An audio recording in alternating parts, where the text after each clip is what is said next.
Hello दोस्तों, तो केना छी अहाँ सब? अहाँ सबके स्वागत करै छी एक और नया ब्लॉग में। तो देखियो आइ हमर गाड़ी खराब भऽ गेलै है। केना खराब भेलै ओ कहानी तऽ हम चलू आगाँ बतायब, लेकिन एते बता दै छी जे काल्हि हम कोनो काजसँ बाहर जा रहल छलियै, बीच रास्तामे गाड़ी बंद भऽ गेलै आ स्टार्ट करियै तऽ स्टार्टे नहि होइए। स्टार्ट होइ छै तऽ देखियौ की हालत होइ छै गाड़ीके, से अहाँ सबके हम देखाबै छी। चलू तऽ पहिले चाबी लगा कऽ अहाँ सबके सामनेमे हम स्टार्ट कऽ कऽ देखाबै छी। देखियौ चाबी पहिले लगेलियै, एकदम पूरा प्रूफ देखाबै छी। ओहिके बाद चाबी ऑन केलिए।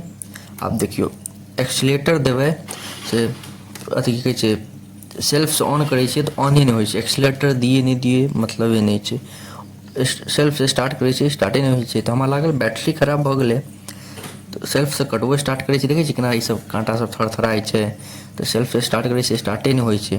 तऽ हम सोचलिए बैटरी खराब भऽ गेलै। तऽ हम आब देखियौ एतऽ छै किक, स्कूटीमे एतऽ रहै छै किक, तऽ किकसँ आब स्टार्ट करबै।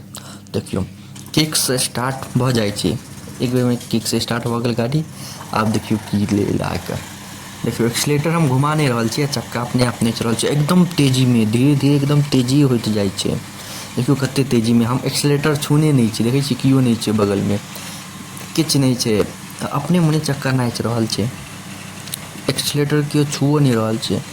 सएह काल्हि अचानक एना भऽ गेलै, किकपर स्टार्ट करिए तऽ एना स्टार्ट भऽ जाए, आ नीचाँ जे अगर हम स्टैण्डपर सँ उतारि दिए कहाँ चीर फाड़ि कऽ कहाँ घुसि जेतै पतो नहि चलतै। देखै छियै ब्रेक व्रेक मारै छै कोनो फर्क नहि। आ एतऽ एखन हम स्टैण्डपर सँ उतारि दिए गाड़ीके, डबल स्टैण्डपर सँ, तऽ कतऽ ककरा ठोकर मारि दैतै काल्हि कोनो ठीक नहि होतै। हम ध्यानसँ देख लेलिए जे बिना एक्सीलेटरेके चक्का घुमि रहल छै। देखियौ केना घुमि रहल छै। एखन जे हम स्टैण्डपर सँ उतारि दिए कहाँ जेतै गाड़ी, कथीके ठोकि देतै, कोन देवालके तोड़ि देतै। तऽ देखियौ एहने गाड़ी पूरा तरीकासँ बेकार खराब भऽ गेलैए। एकरा लऽ जेबै मैकेनिकके पास, आब देखै छियै मैकेनिक की कहै छै। हमरा तऽ एखन नहि समझमे आबि रहल यए जे गाड़ीमे की दिक्कत भेलै। बन्द केलिए गाड़ी, अचानक की भऽ गेलै। चलू तऽ हम अहाँ सबके लऽ चलै छी मैकेनिकके पास लऽ जेबै, वएह जे बतेतै एहिमे की ठीक करऽके छै। तऽ अहाँ सबके चलू लऽ चलै छी मैकेनिकके पास। तऽ देखियौ आबि गेल छी मैकेनिकके पास। तऽ मैकेनिकके पास आयल छलियै शुरूमे, तऽ तखन की छलै, बिजी छलै मैकेनिक काज करऽमे। एखन देखियौ अहाँ सबके हम वीडियो ठीकसँ नहि बना पबैत हैब, किएकि हम वीडियो कनिक छुपा कऽ बना रहल छियै।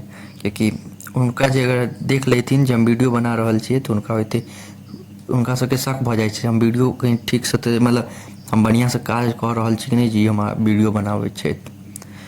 तऽ तेँ हम कनिक ठीकसँ वीडियो छुपा कऽ बनाबैत छलहुँ। आब ओम्हर ओ गेलखिन किछु काज करऽ लेल, ताबत हम कहलहुँ नहि अहाँ सबके देखा दिअ जे देखियौ चक्का उक्का सब, पिछलका चक्का खुलल छै अगिलका चक्कामे। तऽ अहाँ सबके बता दै छी जे मैकेनिक लग गेलिए तऽ अपन ओ बिजी छलखिन, कहलखिन 1 घण्टा 1.5 घण्टा बाद आएब। तऽ 1 1.5 घण्टा बाद एलिए तऽ कहलखिन एक्सीलेटरके तारके प्रॉब्लम यऽ, एक्सीलेटरके तार बदलि देबै तऽ ठीक भऽ जाएत, नहि तऽ अहाँ की करू, अहाँ गाड़ीके सर्विसिंग करा लिअ बढ़िआँसँ, तऽ जे चीज गड़बड़ी हैत हम सब बदलि देब, ताहिके बाद बढ़िआँसँ गाड़ी चलत एकदम फ्री। कहलिए ठीक छै। तऽ कहलिए कतेक समय लगतै गाड़ीके अथी पार्ट सब आनऽमे जे सब खराब छै। कहलकै हम कि एखन की बताउ, आनब तऽ हम फोन कऽ देब। तऽ फोन वोन नहि केलक। तऽ हमहीँ एम्हरसँ फ़ोन केलहुँ जे कि आनलिए कि नहि, तऽ कहलकै हँ आनि लेने छी, आब भऽ गेल यऽ, आब की कहै छै 15 सँ 20 मिनटके काज बाँकी यऽ। तऽ हम कहलिए जा, पहिले किएक नहि कहलहुँ हमरा। तऽ कहलकै काजमे बिजी छलहुँ तेँ नहि कहलहुँ। तहन फेर हमसब दौड़ कऽ अएलहुँ, एतऽ बगलेमे छै तऽ दौड़ कऽ हिनका पास अएलहुँ। तऽ देखै छी अपन सबचीज टाइट वाइट कऽ देने छलखिन, खाली चक्कामे एगो प्रॉब्लम छलै तऽ ओ बदलखिन। तऽ अहाँ सबके हम बता दै छी जे की सब गड़बड़ी छलै। तऽ पहिले तऽ एक्सीलेटरके तार बदललै, ब्रेकके जतेक तार छलै से बदललै, चौकके तार बदललै, ठीक, ब्रेक शू होइ छै से बदलखिन, स्टैण्ड खराब छलै स्टैण्डो बदललै, ईसब बदललै। ओहिके बाद चक्का देखलिए खोलि कऽ लऽ गेलै, चक्कामे किछु करऽके छलै तऽ ओ चक्काके ठीक केलखिन। आ चक्काके ठीक केलाके बाद आब चलू घरपर चलै छी। देखियौ घरपर आबि गेलिए, आब अहाँ सबके देखाबै छी। देखियौ स्टैण्ड नया लागि गेलै, इएह नया स्टैण्ड लगलैए। स्टैण्ड देखै छियै बढ़िआँ स्टैण्ड लगा देलखिन, सब कम्पनीके माल आनलखिन, भरोसा यऽ हिनकापर तेँ कहलखिन। हमरा कहू तऽ हम सर्विसिंग बढ़िआँसँ कऽ देब। कहलिए ठीक छै कऽ दिअ। तऽ मोबिल तोबिल सब बदलि देलखिन, जे सब मोबिल सब छलै सेहो सब बदलि देलखिन, तार वार जतेक भी प्रॉब्लम छलै से सब ठीक कऽ देलखिन। टायर वायरमे देखियौ उएह छलै तार। आब चलू अहाँ सबके स्टार्ट कऽ कऽ देखाबै छी। बैटरी सब चार्ज कऽ देलखिन। देखियौ एक्सीलेटरसँ चार्ज अथी केलहुँ, सेल्फसँ स्टार्ट केलहुँ तऽ अपने मने देखियौ स्टार्ट। आब देखियौ ओतऽ नहि नचाबै छियै तऽ एतऽ एक्सीलेटरके नहि घुमाबै छियै तऽ अपने चक्का बन्द भऽ गेल ने।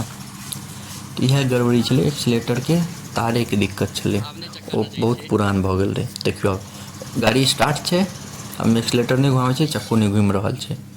तऽ इएह छलै। ब्रेक सब किछु टाइट वाइट कऽ देलकै बढ़िआँसँ, एकदम बढ़िआँसँ पूरा गाड़ीके एकदम फ्री करबा देलक। तऽ अहूँसब ध्यान राखब, एहन कोनो अगर दिक्कत आएत तऽ एक्सीलेटरेके प्रॉब्लम रहै छै।